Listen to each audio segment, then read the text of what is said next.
Naging makabuluhan ang naging turnover of surrendered loose firearms mula sa mga residente ng Pahamudin at Kadayangan ng iba't ibang uri ng mga baril at pampasabog sa North Cotabato.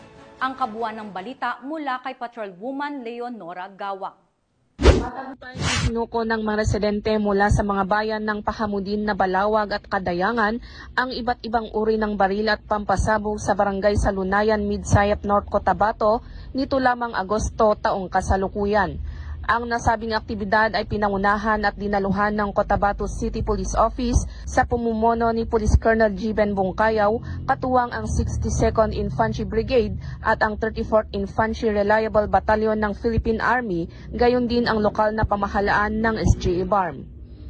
Layunin ng pagsuko ng mga armas na suportahan ang kampanya Contra Loose Firearms ng pamahalaan at militar sa ilalim ng Small Arms and Light Weapon Management Program na naglalayong mapanatili ang seguridad, kapayapaan at kaayusan sa rehiyon.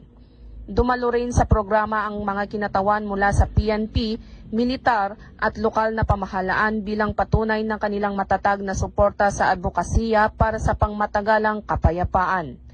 Ang hakbang na ito ng mga residente ay malinaw na sumasalamin sa kanilang kooperasyon at pagtitiwala sa pamahalaan at sa kapulisan upang makamit ang isang ligtas, matiwasay at mapayapang pamayanan para sa susunod na henerasyon. Mula rito sa rehiyon ng Bangsamoro, ako ang inyong Police News Network Correspondent, Patrolwoman Leonora Gawang, alagad ng batas, tagataguyod ng balitang pulis.